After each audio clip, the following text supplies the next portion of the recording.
Aujourd'hui, on est réunis pour parler, comme je vous le disais, des stratégies à adopter pour optimiser la participation à vos études. Donc, je suis Marine Busson, chargée d'études seniors à l'Institut, et je suis accompagnée aujourd'hui de Mathilde Hervé, directrice des études. Bonjour. Pour ceux qui ne nous connaissent pas encore, Sphinx, c'est une société de plus de 90 collaborateurs aujourd'hui, basée principalement à Grenoble et à Annecy, avec deux principales activités. D'une part, l'édition de logiciels d'enquête et d'analyse de données, et d'autre part, l'Institut d'études, où nous menons tout ou partie de vos projets. À l'Institut, les chargés d'études ont une expertise aussi bien en matière d'études quantitatives que d'études qualitatives, focus group, entretien, etc. Et ils ont également un rôle de conseil pour vous accompagner dans la lecture et dans la mise en action de vos résultats. Alors, avec plus de 35 ans d'expérience dans le monde des études et 90% de clients satisfaits de nos solutions, on peut dire aujourd'hui que le Sphinx est un acteur majeur du marché des études.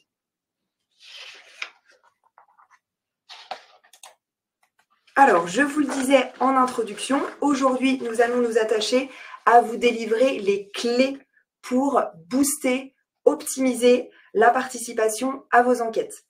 Alors, Mathilde vous expliquera dans un premier temps comment définir les bases solides de votre étude. On parlera ensuite de la construction de questionnaires attrayants, attractifs, engageants.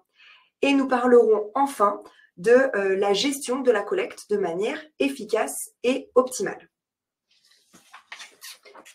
Alors, en effet, la première étape pour réaliser une étude réussie va être de bien définir ce que l'on cherche à savoir pour bien questionner, s'adresser aux bonnes personnes et de la bonne manière. Donc ça, c'est vraiment les bases pour recueillir de la donnée de qualité. Pour cela, qu'est-ce qu'il va être important de bien définir pour déterminer un champ d'investigation précis? Donc, la première chose va être de définir le périmètre de l'étude, donc définir l'objectif général, identifier le problème ou la question à laquelle l'enquête doit répondre. Donc, ça va permettre de donner un cadre clair à la démarche. Donc, ça peut être, par exemple, d'évaluer le ressenti des clients suite à la gestion du sinistre par leur assureur. Ensuite, on va préciser les objectifs plus spécifiques. Donc, définir l'objectif général en sous-objectifs, donc plus précis et opérationnels. Donc, ça peut être, par exemple, d'évaluer la perception du traitement du sinistre, évaluer l'impact sur la relation avec l'assureur. Ensuite, on va délimiter les dimensions à explorer. Donc, quels sont les sujets spécifiques que l'enquête doit aborder? Donc, ça peut être, par exemple, la satisfaction sur les étapes du parcours, la recommandation, la fidélité. Et enfin, on va prioriser ou exclure certaines dimensions de manière à optimiser la longueur, la durée du questionnaire, tout en s'assurant de répondre aux objectifs de l'enquête. Enfin, il va falloir identifier la population cible. Donc, qui interroger? Donc, préciser les caractéristiques de la population d'enquête. Donc là, dans notre exemple du sinistre, ça peut être par exemple d'interroger les clients dont le dossier de sinistre vient d'être clôturé. On va également préciser les personnes qu'on va inclure et exclure. Donc, quels sont les critères qui vont nous permettre d'inclure ou d'exclure certaines personnes. Donc, ça peut être, par exemple, d'exclure les personnes qui ont été déjà interrogées il y a moins de 6 mois, d'exclure les sinistres qui comprennent des dommages corporels graves, donc clients pour lesquels qu'on ne va pas solliciter dans le cadre de ce type d'enquête. Donc, voilà comment définir le contour de notre enquête. Et maintenant, Marine va vous expliquer comment concevoir des questionnaires attractifs et engageants. Alors, on vous le disait, construire des questionnaires attractifs, donc adaptés, engageants. Premier point, au niveau du fond. On va chercher effectivement à adapter le contenu à la cible. Alors, dans un premier temps, au niveau rédactionnel, parler simple déjà. On va structurer le questionnaire en introduisant, en introduction, on va préciser brièvement l'objectif de l'étude. Ensuite, on va suivre un ordre logique en partant du plus général pour aller au plus spécifique et en posant tout d'abord des questions faciles hein, pour les répondants, pour les mettre un petit peu à l'aise. Dans le cas de questionnaires un peu plus complexes, ben, je vous invite à rédiger des phrases de transition pour rythmer hein, le questionnaire. Et n'oubliez pas, en conclusion, eh bien, de remercier vos répondants pour leur participation. Donc, parler simple, parler efficace. Donc, là aussi, on va chercher à formuler des questions qui soient eh bien, claires, courtes, compréhensibles. On ne mesure qu'un seul objet, qu'un seul sujet par question. Donc, on évite les questions doubles comme celle-ci. Êtes-vous satisfait de la qualité et du prix de ce produit? On préférera distinguer les deux items dans deux questions différentes. On évite les biais en formulant des questions de manière neutre. Hein. On n'influence pas l'opinion de nos répondants. Donc là aussi, on préférera « Qu'avez-vous pensé du service ?» au lieu de « Avez-vous trouvé le service excellent ?» N'hésitez pas également à être précis, spécifique. On évite les termes récemment, comme récemment par exemple, qui est assez vague, et on choisira plutôt des périodes précises au cours des 12 derniers mois, la semaine dernière, etc. Donc, premier point au niveau rédactionnel. Ensuite, un questionnaire donc, qui soit adapté, et là en matière d'accessibilité. Donc, parler la langue du répondant, au sens propre déjà. En début de questionnaire, on va demander aux répondants de choisir la langue dans laquelle ils souhaitent répondre. Et puis, au sens un peu plus figuré, ben là, l'idée, c'est d'utiliser un vocabulaire qui soit vraiment adapté, précis. On vulgarise les mots savants, on définit les abréviations s'il y en a. Et on peut même s'adapter à des répondants qui pourraient être en situation de handicap en créant des enquêtes qui soient inclusives, hein, ce qui est proposé aujourd'hui dans nos solutions. Et puis, troisième point, eh bien, tout ça en privilégiant l'anonymat, dans le but de recueillir eh bien, des avis qui soient sincères, honnêtes, et ça nous permet ensuite d'avoir des résultats qui soient eh bien, pertinents, de bonne qualité. Alors, comment on fait ça? Comment on privilégie l'anonymat? On peut déjà informer au démarrage les répondants de la confidentialité de leurs réponses, de l'analyse agrégée eh bien, des données hein, pour les encourager à s'exprimer. Et on peut également, en fin de questionnaire, leur proposer une question de ce type-là, une question de levée d'anonymat, en leur expliquant pourquoi. Ça va se faire beaucoup dans le cadre de recontact client, par exemple de recontact client insatisfait. Voilà, donc là, on peut poser cette question. Deuxième point, l'idée là aussi, c'est de construire des questionnaires qui soient attractifs, personnalisés, et cette fois-ci au niveau de la forme. Donc, concevez effectivement des questionnaires qui soient visuels. Soignez l'apparence visuelle de vos formulaires, de vos enquêtes, avec un design qui soit clair, professionnel, avec des couleurs harmonieuses, une typographie qui soit lisible, des images, des icônes si toutefois c'est pertinent. On n'oublie pas d'espacer et d'aérer le questionnaire, on ne surcharge pas les pages, on divise le questionnaire en sections si besoin.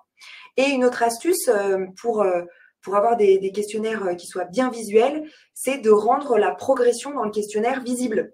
Donc là, on peut utiliser, vous l'avez déjà vu, dans le bas de page, des barres de progression hein, pour indiquer au répondant où il se trouve et puis le motiver à aller jusqu'au bout. Donc des questionnaires visuels, vous l'avez compris, mais aussi attractifs. Donc là, on va favoriser l'interactivité avec les répondants en ajoutant eh bien, des éléments qui soient dynamiques. Ça peut être des curseurs, des systèmes comme ici de classement en drag and drop hein, ou bien des boutons. On peut ajouter du multimédia, bien sûr, des images, des vidéos, des gifs hein, pour illustrer les questions que l'on pose. Et une autre petite astuce, c'est ce qu'on appelle la navigation séquentielle. Donc, c'est le fait pour les répondants de ne pas avoir à cliquer sur le bouton suivant. Donc, ils répondent aux questions et le questionnaire se déroule, la page suivante s'affiche automatiquement. Et là, on a vraiment quelque chose qui est très ludique pour le répondant et très immersif. En parallèle, je vous invite bien sûr à créer des formulaires qui soient optimisés au support de réponse qui est utilisé. Donc là, rendez vos enquêtes responsives afin de les rendre lisibles, quel que soit le support de lecture qui soit utilisé par vos répondants, PC, tablette, smartphone, etc. Voire même, pourquoi pas, de créer un formulaire qui soit complètement spécifique, comme ici, pour les smartphones. Donc là, dans le cadre d'enquêtes à chaud que vous envoyez par le biais de campagnes SMS, eh bien, vous avez tout intérêt à avoir un formulaire qui soit vraiment spécifique pour le smartphone, pour assurer vraiment une expérience optimale pour vos répondants. Et puis, troisième point, des questionnaires qui optimisent l'implication des participants. Donc là, l'idée, c'est effectivement de trouver un équilibre sur la durée entre, d'une part, l'exhaustivité. Donc, vous le savez, le questionnaire doit répondre à l'intégralité des questions que l'on se pose, en tout cas des objectifs fixés dans le cadre de l'enquête, sans omettre de parties importantes et à l'inverse, sans traiter des questions qui soient complètement hors sujet. On va chercher à balayer, par exemple, l'intégralité du parcours client via soit des questionnaires distincts à des moments clés du parcours. Donc là, on aura une démarche très à chaud. Ou alors via un questionnaire un peu plus central, un peu plus global, qui arrivera en fin de parcours, qui évalue l'intégralité du parcours. Et là, on est plutôt dans une démarche à froid. Donc, un questionnaire qui soit exhaustif, mais qui assure quand même l'engagement des répondants. Là aussi, vous le savez, un questionnaire trop long, trop complexe, eh bien, ça va entraîner des non-réponses à des questions, parfois de la confusion, voire complètement un abandon de l'enquête. Et par conséquent, ça va générer des réponses qui ne vont pas être de bonne qualité, avec des biais, etc. Donc, on engage le répondant le plus tôt possible, et ça peut se faire, par exemple, dès la réception du mail d'invitation à répondre à l'enquête, comme ici, en intégrant la première question de l'enquête directement dans le mail. Donc là, ça va vraiment permettre de capter nos répondants et de les intégrer et de les inviter à venir répondre à notre questionnaire. Et puis, autre chose, pour assurer cet engagement tout au long de l'enquête, eh bien, c'est de personnaliser évidemment le questionnaire en fonction du profil de votre client. Donc, on ne lui pose pas des questions qui ne le concernent pas et on va s'adapter à son profil, éventuellement à l'expérience qu'il a eue avec la marque. Par exemple, en lui rappelant la date de résolution de son sinistre, le type de réponse qu'il a reçue. On peut également l'interpeller avec son nom, son prénom. Et là, ça va vraiment faciliter l'immersion du répondant dans le questionnaire. Je vous le rappelle, la longueur du questionnaire va dépendre de la problématique, du canal de diffusion et bien sûr aussi de la cible. On observe aujourd'hui une baisse de l'attention en général des participants au-delà de 12 minutes. Donc, on essaie d'avoir des questionnaires d'une durée en deçà de 12 minutes. Vous l'avez compris, optimiser la participation de vos études, ça passe par le soin que l'on apporte au questionnaire, aussi bien au niveau du fond que de la forme, que de la durée. Alors, je vais maintenant passer la parole à Mathilde qui va vous expliquer comment collecter efficacement. Et en parallèle, je vous propose un petit sondage pour connaître un petit peu vos habitudes de diffusion dans le cadre de vos enquêtes d'écoute client. Je te laisse lancer le sondage, Marine. C'est parti. Ah bah non, elle m'a piqué la souris. Voilà. Donc pour optimiser le taux de retour, il va en effet être primordial d'adapter le mode de collecte et les canaux de diffusion aux objectifs de l'enquête et à la cible. Donc différents paramètres vont être pris en compte. Le coût de la diffusion va forcément rentrer en ligne de compte, le fait d'avoir des choses à montrer, mais surtout ce qui va être important sur les études clients, c'est le fait d'avoir accès à ses clients, donc d'avoir une base de contact. Donc, selon si c'est une cible professionnelle ou grand public, qu'il y ait une base client qualifiée ou non, que la cible soit captive sur les supports digitaux ou non, des canaux aussi utilisés par la marque pour échanger avec ses clients. On va réfléchir et déterminer le ou les canaux à retenir. Donc, le multicanal va également être un outil, une aide pour mobiliser différents canaux pour la diffusion et les relances et ainsi capter tous les segments de clientèle. Donc, si on prend les deux principaux critères qui vont rentrer dans notre réflexion sur les études clients, donc on va avoir le fait d'avoir une base client, donc le fait d'avoir une base de clients et selon l'exhaustivité de cette base. Donc, par exemple, dans le retail, le fait qu'on ait une base client, donc une base d'encarté, n'est pas représentative de la clientèle. La qualification de la base, donc savoir les informations qui sont présentes dans notre base. Donc, est-ce qu'on a les téléphones fixes, les téléphones mobiles, les emails, l'adresse, les informations également sur le client pour personnaliser éventuellement le questionnaire. Et le deuxième paramètre va être la connexion de la cible sur les supports digitaux.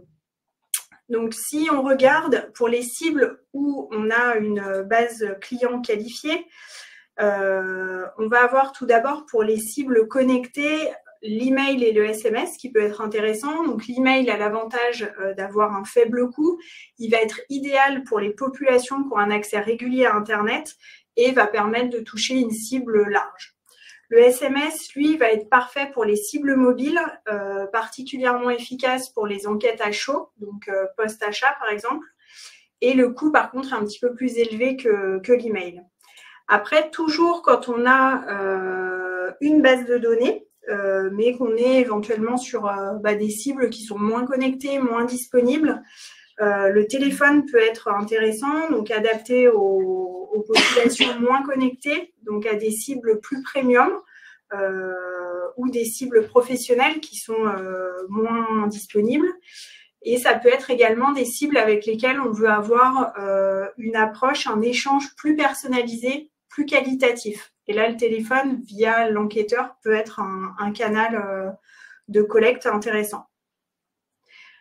Ensuite, le papier, donc, qui est encore pertinent pour certaines populations, notamment pour des cibles moins connectées, plus âgées. Donc, ça a le mérite de laisser plus de temps de réflexion et pas la barrière technologique qu'il peut y avoir auprès de certaines cibles. Et dans certains cas, c'est vrai que c'est intéressant quand on a des bases qui sont pas très bien qualifiées, notamment sur les emails et le numéro de téléphone.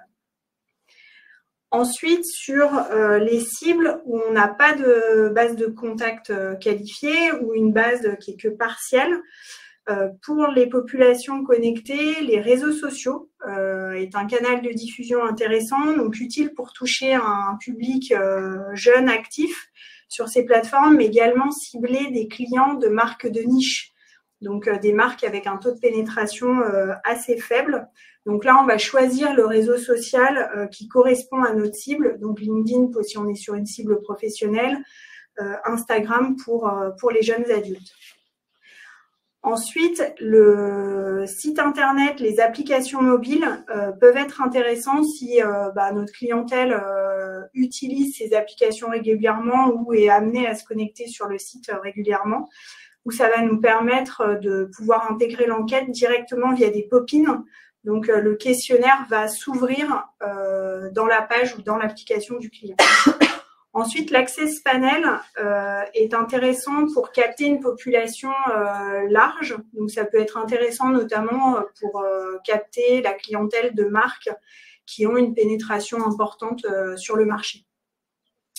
Après, toujours sur les populations moins connectées, mais ça peut être aussi dans certains secteurs d'activité, je pense au tourisme, à la culture, la grande distribution, quand on est sur une clientèle qu'on peut capter sur des points de vente, des points de visite, le QR code peut être intéressant, donc en les plaçant sur des supports physiques, donc ça peut être des affiches, des tickets de caisse, des brochures,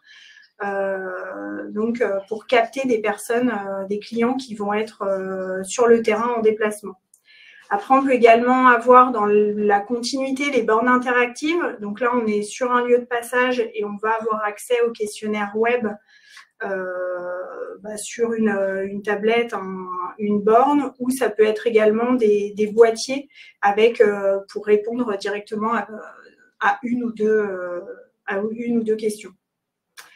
Le troisième canal qui peut être intéressant pour ces cibles-là est le face-à-face. Donc, c'est encore à considérer pour inciter la participation et diriger vers une borne, donc avec l'aide d'un enquêteur qui va pas répondre qui va pas remplir le questionnaire avec le client, mais qui va inciter le client à flasher le QR code ou à se rendre sur la borne interactive. Et on peut être aussi sur des questionnaires qui sont administrés par l'enquêteur, notamment pour cibler certains clients, donc des personnes par exemple en situation de handicap, ou pour aborder un ressenti sur une expérience plus sensible, où l'enquêteur peut être aussi intéressant, même si ce mode de collecte reste bien entendu plus coûteux. Je vous propose de regarder maintenant le résultat du sondage. Marine, je te laisse nous dire ce qu'il en est. Eh bien, 55% de notre échantillon, de nos répondants, utilisent du monocanal. D'accord. Diffusion monocanal. Ok. Alors après, ce résultat-là, bien entendu, il est à prendre en compte par rapport, vous l'avez compris, par rapport à ce que je viens de vous dire, par rapport à votre cible, pour voir si effectivement, avec du monocanal, vous arrivez à avoir une vision représentative de votre clientèle pour mesurer leur ressenti. C'est parfait. Par contre, ayez en tête de vérifier que vous avez bien une vision qui est la plus proche possible de la réalité, et puis peut-être de voir si pour optimiser la participation à vos enquêtes, le fait de faire des relances par un autre canal peut être intéressante ou pas. Ensuite, je vous propose de continuer. L'autre point qui va être important pour collecter efficacement va être de maîtriser la sollicitation. Donc en fait, il va falloir envoyer l'enquête au bon moment, donc notamment sur les enquêtes à chaud qui vont permettre de capter un feedback client au plus près de l'interaction avec la marque, donc le plus rapidement possible. Bien entendu, en prenant en compte l'expérience qu'on veut évaluer. Donc si on souhaite par exemple recueillir le ressenti d'un client sur un achat d'électroménager, on va attendre quelques temps après la réception de son achat pour pouvoir évaluer tout le parcours, donc à savoir l'achat en lui-même, donc la navigation sur le site, l'achat, la livraison et aussi la prise en main de son appareil. Donc généralement, le délai d'envoi entre le questionnaire à chaud varie de 1 minute, donc instantanément, à 1 mois après l'interaction ou l'événement. Donc ça, le délai va être calé en fonction de ce que vous souhaitez évaluer.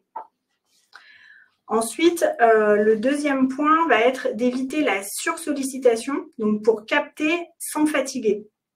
Donc pour ça, en fait, ça s'illustre notamment par le fait qu'un client que vous allez trop solliciter va se sentir un peu agacé, harcelé par ces envois multiples, et ça va avoir un impact directement sur le taux de retour, parce que il va zapper vos mails et ne pas y répondre, et puis nuire également à l'image de votre marque. Donc par exemple, si un client a contacté 4 fois le SAV en 1 mois, vous n'allez évidemment pas le contacter 4 fois, mais le solliciter 1 fois pour avoir sa perception générale de son expérience avec le SAV. Donc, comment vous allez le faire? Vous allez définir des seuils donc, de fréquence et des périodes de latence entre les envois. Donc, par exemple, pas plus de 3 enquêtes par an séparées de 4 mois minimum. Ensuite, on va identifier les doublons de contact entre différentes enquêtes que vous pouvez mener auprès de votre base et les écarter pour ne pas les ressolliciter. Donc là, il ne s'agit pas de regarder la sollicitation que vous faites sur une enquête, mais sur l'ensemble des enquêtes que vous menez auprès de votre base, en sachant que ça peut être des sollicitations pour des études, des enquêtes, mais également des sollicitations sur des campagnes marketing ou commerciales, parce qu'un client ne va pas forcément faire la différence entre des enquêtes, des emails commerciaux, etc. Donc après, c'est vraiment avoir une vision globale des envois que vous faites à votre clientèle pour l'optimiser. Enfin, le dernier point pour une délivrabilité optimale,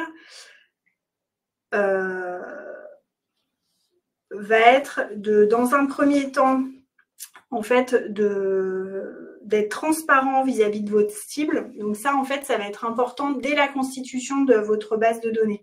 Donc dès le consentement, il va falloir assurer tout d'abord d'être en conformité avec la législation et d'avoir obtenu l'accord de la personne pour être contacté dans le cadre d'études marketing. Ça va vraiment être la clé pour un envoi de qualité.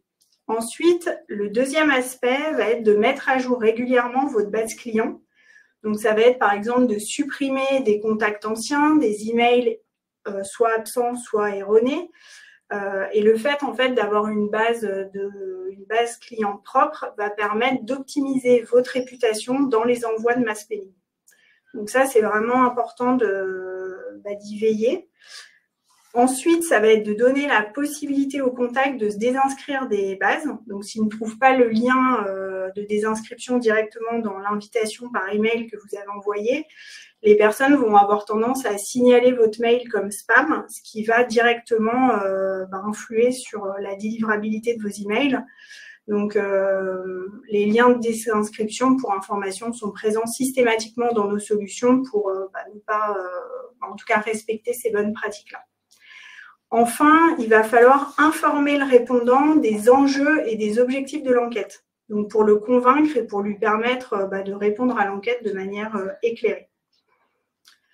Ensuite, pour optimiser la délivrabilité, il va être important aussi d'optimiser votre usage des outils technologiques. Donc là-dessus, le premier point, ça va être de légitimer le commanditaire, l'expéditeur de l'enquête. Donc ça va être valider et utiliser votre propre nom de domaine.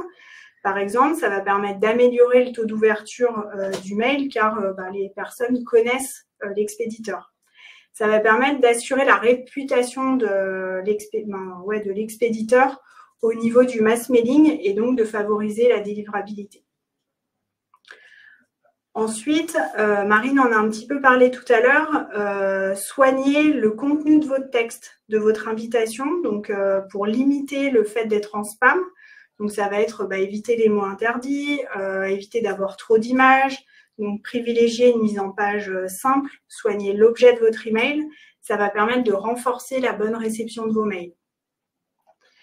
Et enfin, respecter les plages d'envoi et réguler. Donc, réguler en fonction de votre cible, donc pas d'envoi de mail le dimanche par exemple, et réguler en fonction des volumes, donc étaler les envois sur plusieurs jours, ce qui permet déjà de sécuriser le lancement de votre enquête et vérifier qu'il n'y a pas de souci, et puis de permettre en tout cas d'optimiser cette diffusion-là. Ça permet d'assurer la réputation de l'expéditeur et par conséquent la bonne réception des emails.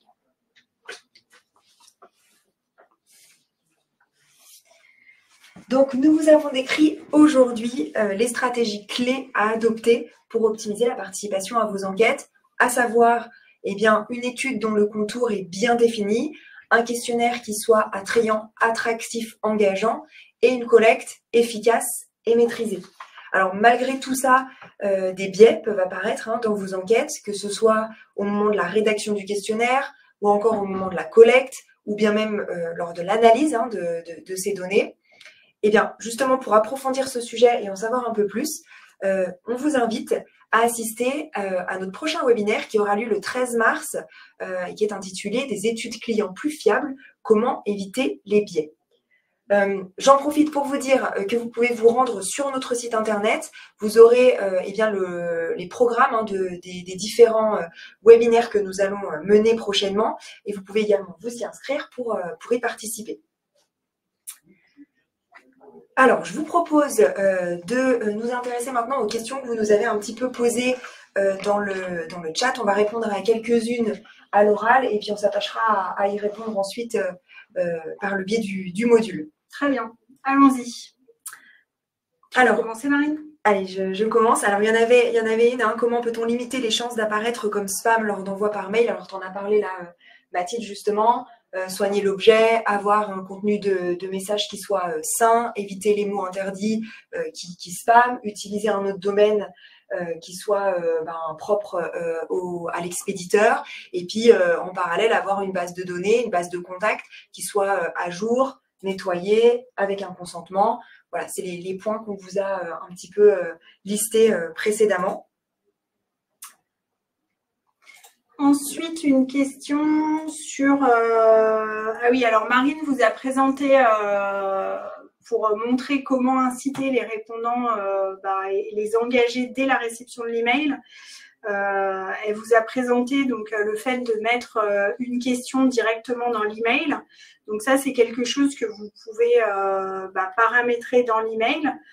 Donc ça se fait assez facilement dans nos solutions, et ça va permettre que la personne puisse cliquer sur les zones de réponse et que la réponse soit directement enregistrée dans la base de données, et qu'après en cliquant en fait il arrive directement sur le questionnaire pour continuer la réponse à son questionnaire et avoir une vision complète de son expérience par exemple. Alors, on avait aussi une question qui était celle-ci. Donc assez précise en B2B, si nous n'avons pas indiqué que l'enquête était anonyme, avons-nous le droit de recontacter le client sans demander son accord?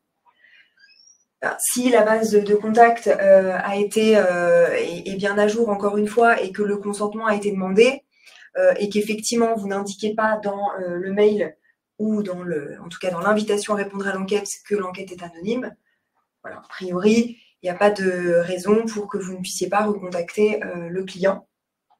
Après, c'est vrai que par rapport à ce que je disais tout à l'heure, c'est important d'être transparent vis-à-vis des contacts, parce que c'est vrai que pour vous, c'est important qu'il donne son avis, qu'il participe aux enquêtes. Et c'est vrai que c'est vraiment une relation de confiance aussi qui s'instaure dès la réponse à l'enquête et au questionnaire. Et donc là-dessus, c'est être le plus transparent possible. Donc c'est vrai que c'est important d'être clair avec votre répondant sur la confidentialité de ses réponses. Et c'est vrai que c'est dans les bonnes pratiques, on vous conseille, on vous incite à vraiment être transparent. Donc, si l'enquête n'est pas anonyme, de l'indiquer clairement au répondant dès le départ. Je crois qu'on a fait le tour des principales questions qui nous ont été posées. On répondra également à toutes les autres via le chat à la suite de ce webinaire.